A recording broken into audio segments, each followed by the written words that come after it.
আজকে সভাপতিত্ব করছেন ঐতিহ্যবাহী খুলনা মফস্বল প্রেস ক্লাবের সভাপতি আমি নিজে। আমার পরিবর্তে সভাপতিত্ব করছেন গাজী জুবায়ের আলম, সিনিয়র সহসভাপতি খুলনা মফস্বল প্রেস ক্লাব। ইতিমধ্যে আমাদের এখানে উপস্থিত হয়েছেন আমাদের মফস্বল প্রেস ক্লাব শুরু থেকে আজ পর্যন্ত আসলে প্রথম সারিতে যে সকল ব্যক্তিবর্গ, সম্মানিত ব্যক্তিবর্গ এখানে উপস্থিত হয়েছেন, তারা সবাই সেই শুরু থেকে আজ পর্যন্ত আমাদের বিভিন্ন সময় খোঁজ খবর নিয়ে থাকেন।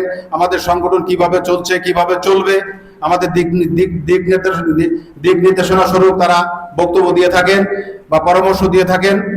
ইতিমধ্যে আমাদের এখানে উপস্থিত হয়েছেন আমাদের আজকের সবার সম্মানিত মেহমান, পাওয়ার সোর্স গ্রুপের সম্মানিত যেমন শামীম ভাইকে নিয়ে আমরা নিউজ করেছিলাম। ওসি সাহেব মতো পাগল ভাই একটা কোনো অনুষ্ঠান নিয়েন না। আমাদের জয়েন্ট সেক্রেটারি পরে ঝামেলা হয়েছে, কোনো ঝামেলা করে যাবে আমরা মিটিয়ে দিয়েছি, তাকে অনধিকার গ্রেফতার করা হবে। আজান দিচ্ছে, একটু সময় চাচ্ছে। প্রত্যেকের প্রতি সহানুভূতি প্লাস আপনার প্রত্যেকের সাথে প্রত্যেকের সম্পর্ক এটা বজায় রাখা। এই সম্পর্ক যদি থাকে তাহলে আপনার একটা সংগঠন আপনার উপর দিকে নেওয়া অনেক সহজ। স্বীকার করছি, কারণ আজকের এই গরমে এবং ছুটির দিন না হয় তারপরে তারা আমাদের দেখে যে আমাদের প্রেস ক্লাবকে ভালোবাসেন বিদায় আমাদের এই প্রেস ক্লাবে তারা হাজার হয়েছেন, তাদেরকে অনেক অনেক শুভেচ্ছা অভিনন্দন। আমার সহযোগিতা ভাই বোনদের জানাই সালাম, শুভেচ্ছা, নমস্কার। এখানে আসলে বলার কিছু নেই, বড় ভাইরাই সব বলে গেছে। আমাদের প্রেস ক্লাবটা কি এগোয় নেওয়ার জন্য সামনের দিকে আমাদের যা কিছু করার আমরা তাই করবো। আমাদের প্রথমত আসলে অনেকের সাথে অনেক রকম কথার অমিল থাকতেই পারে। এখানে টাকা পয়সা অর্থ সম্পদ নিয়ে কারোর সাথে কোনো জ্ঞানজাম না। আমাদের আসলে কারোর কথা ভালো লাগবে না, কারোর চলাফেরা ভালো লাগবে না, এটাই স্বাভাবিক। এক মায়ের পেটে যদি 10টা সন্তান হয়, 10টা সন্তান কিন্তু একরকম হয় না, কখনো হবেও না। আমরা 10 জন বা এখানে 50 জন, 51-20 জন বিশিষ্ট একটা সংগঠন। এই সংগঠনে সবার যে মতামত এক হবে বা সবার ভালোবাসা, সবার কথাবার্তা এক হবে, এটা কখনো আশা করা যাবে না।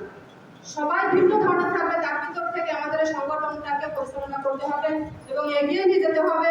এই প্রত্যাশা করে আমি আমার বক্তব্য সভায় উপস্থিত আমাদের উপদেষ্টা মণ্ডলী, উপস্থিত সাংবাদিক ভাই বোনেরা, সালাম সাদা।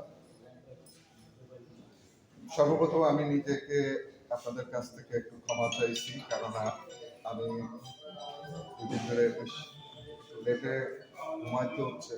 বেসিক্যালি আমি যেহেতু একটা মৎস্যবিদ, আমার কিছু কাজ ছিল বিধায় আমি 2-3 রাতটা ঘুমাইনি।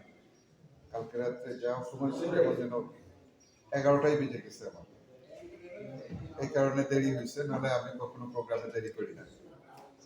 সর্বোপরি মূল বিষয় হচ্ছে আপনি একজন বিবাদ করেন, দেখবেন পরবর্তী আমরা জীবন আর্জন করছি। এই জিনিসটা প্রায় খেয়াল করছি, একজন আরেকজন উল্লেখ করে, কিন্তু এটা আমরা কখনো করবো না। আর বিবাদ আসার তো বিনা জেনা 1000 জেনা করলে যে গুণ হবে, তার থেকেও একটা বিবাদ করলে তার থেকেও ক্ষতি হবে। শুধু এতটুকুই বলবো যে আমি যদি আমার কর্ম, চিন্তা সৎ এবং নিষ্ঠাবান থাকি তাহলে সফল হওয়া সম্ভব। আপনারা যারা সাংবাদিকতার জীবনকে বেছে নিয়েছেন, এটি যেমন সম্মানের তেমন ঝুঁকিপূর্ণ।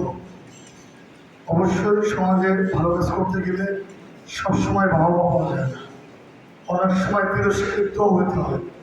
সেই তিরস্কৃতকে পাশ কাটিয়ে নিজের অভিষ্ট লক্ষ্যে পৌঁছানোই হচ্ছিল একজন সফল মানুষের অন্যতম লক্ষ্য। আমি আশা করি খুলনা মফস্বল প্রেস ক্লাবের প্রত্যেক সাংবাদিকই একজন বীর সিপাহী এবং আজন্ম যোদ্ধা হিসেবে নিজেকে প্রতিষ্ঠিত করার জন্যেই এই পেশায় এসেছে। আপনাদের কাছে সমাজ যে চাওয়া আছে, পাওয়া আছে, এই সমাজের কল্যাণে, মানুষের কল্যাণে আপনারা আপনাদের সর্বোচ্চ সততা দিয়ে, নিষ্ঠা দিয়ে কাজ করবেন, এতটুকুই আমার আশা। মন্ত্রীর কাছে দিতে পারেন, সহজে প্রধানমন্ত্রীর কাছে দিতে পারেন, সহজে স্পিকারের কাছে দিতে পারেন, কিন্তু অন্য কোনো যারা বিশেষ যারা অনেক বিদ্যা নিয়ে যারা চলাফেরা করেন, অনেক বড় পদে থাকেন, তারাও কিন্তু সেখানে যেতে পারেন না। আপনারা একজন প্রধানমন্ত্রী বা একজন মন্ত্রী স্পিকারের আপনারা সাক্ষাৎকার নিতে পারেন, প্রশ্ন করতে পারেন, দেশ সম্পর্কে প্রশ্ন করতে পারেন, দেশের এই অবস্থা হয়েছে কেন বা দেশের কোথায় ত্রুটি হয়েছে কেন তার প্রশ্ন করতে পারেন এবং তিনি তার জবাব দিতে বাধ্য থাকেন। কিন্তু অন্য একজন ব্যক্তি যে যদি প্রশ্ন করে সেই প্রশ্ন করার মতো ক্ষমতা তাকে দেওয়া হয় না, তাকে সেই পর্যন্ত পৌঁছাতে দেওয়া হয় না। এজন্য আমি মনে করি যে এই পেশাটা অনেক সম্মানীয়। একজন বক্তা বলেছেন যে আমাদের এখানে কোনো বেতন নাই, বেতন হয়তো নাই, কিন্তু এর থেকে অনেক বড় পাওয়া তাদের আছে। একটা মানুষের পেটের ক্ষুধা যখন নিবৃত্ত হয় তখন তারপরে তার ক্ষুধা থাকে যে আমি মানুষের কাছে একটু সম্মানিত হব, 5 জন লোকজন আমার নাম জানে, সেজন্য আমি পরিচিত হব। সেই জন্য এই পেশাটা এত মহান এবং এত সহজ, যত সহজে পরিচিত হওয়া যায় এই পেশার মাধ্যমে, অন্য কোনো পেশার মাধ্যমে এত সহজে পরিচিত হওয়া যায় না।